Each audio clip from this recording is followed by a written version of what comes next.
Police അതിൻ്റെ നടപടിക്രമങ്ങൾ അനുസരിച്ചിട്ടാണ് കാര്യങ്ങൾ ചെയ്യുന്നത്. ഞാൻ അതിനെക്കുറിച്ച് കൂടുതൽ വിശദാംശങ്ങളിലേക്ക് പോകുന്നില്ല. അതൊക്കെ ആഭ്യന്തരമന്ത്രി അതുമായി ബന്ധപ്പെട്ട കാര്യങ്ങളൊക്കെ പറയും. പല കോളേജുകളിലും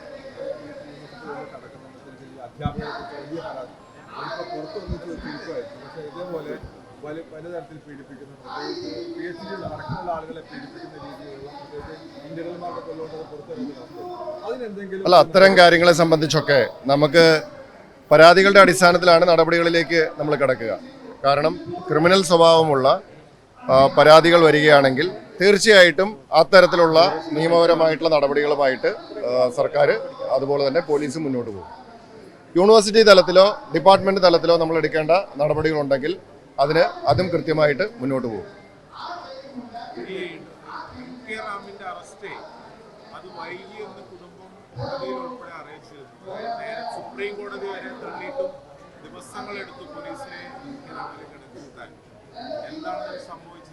അല്ല, പോലീസ് അത് കൃത്യമായിട്ട് അതിൻ്റെ അന്വേഷണങ്ങൾ നടത്തി അതിൽ അറസ്റ്റ് ചെയ്യാനായിട്ടുള്ള നടപടികളുമായിട്ടാണ് മുന്നോട്ട് പോയത്.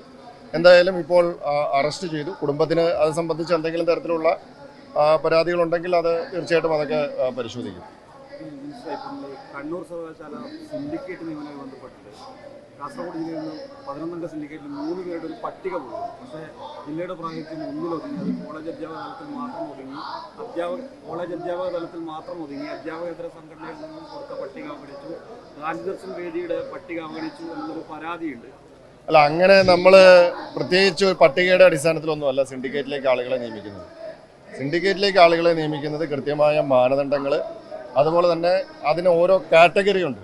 ആ കാറ്റഗറിയുടെയൊക്കെ അടിസ്ഥാനത്തിൽ യോഗ്യരായിട്ടുള്ള ആളുകളെയാണ് സിൻഡിക്കേറ്റിലേക്ക് നിയമിക്കുന്നത്. ഇപ്പോൾ അധ്യാപകരുടെ കാറ്റഗറി ഉണ്ട്. അതിനകത്ത് തന്നെ നമുക്ക് വിവിധ പ്രിൻസിപ്പൽമാരുടെ അങ്ങനെ വിവിധ തലങ്ങളിൽ പ്രവർത്തിക്കുന്ന ആളുകളുടെ കാറ്റഗറി അടിസ്ഥാനത്തിലാണ് സിൻഡിക്കേറ്റ് തയ്യാറാക്കുന്നത്. നമ്മൾ സിൻഡിക്കേറ്റിലേക്ക് നിയമിച്ച ഏതെങ്കിലും വ്യക്തിയുടെ യോഗ്യതയെ സംബന്ധിച്ച് എന്തെങ്കിലും തരത്തിലുള്ള പരാതികൾ ആർക്കെങ്കിലും ഉയർത്തി കാണിക്കാൻ സാധിക്കുമോ? നമ്മൾ ഏറ്റവും ക്വാളിഫൈഡ് ആയിട്ടുള്ള ആളുകളെ ഈ സർവകലാശാലയെ മികച്ച രീതിയിൽ മുന്നോട്ട് കൊണ്ടുപോകണം എന്ന ലക്ഷ്യത്തോടു കൂടിയാണ് ഇപ്പോൾ നിയോഗിച്ചിരിക്കുന്നത്. നമുക്ക് ഞാൻ പറഞ്ഞല്ലോ, ഒരു നിയമനം വരുമ്പോൾ അതിൽ താല്പര്യപ്പെടുന്ന നിരവധി ആളുകളുണ്ടാവും.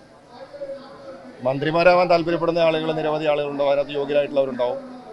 MLA ടിക്കറ്റ് കൊടുക്കുമ്പോൾ അതിന് മത്സരിക്കാനായിട്ട് യോഗ്യതയുള്ള നിരവധി ആളുകളുണ്ടാവും.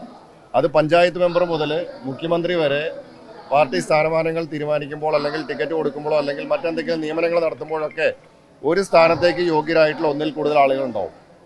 നമുക്കെല്ലാവരെയും പരിഗണിക്കാൻ സാധിക്കില്ല. നമ്മൾ യോഗ്യതയുടെ അടിസ്ഥാനത്തിൽ നമ്മൾ ആളുകളെ തിരഞ്ഞെടുക്കുന്നു. നമ്മൾ നിയമിച്ച ആളുകൾക്ക് എന്തെങ്കിലും തരത്തിലുള്ള അപാകതകളുണ്ട് അല്ലെങ്കിൽ അവർ ക്വാളിഫൈഡ് അല്ല എന്ന് നിങ്ങൾക്ക് ചൂണ്ടിക്കാണിച്ചാൽ ഞാനത് അംഗീകരിക്കാം. പക്ഷേ യോഗ്യരായിട്ടുള്ള എല്ലാവരെയും നമുക്ക് നിയമിക്കാൻ സാധിക്കുകയില്ല. ഞാൻ പറഞ്ഞതിലെല്ലാം ഉണ്ട്.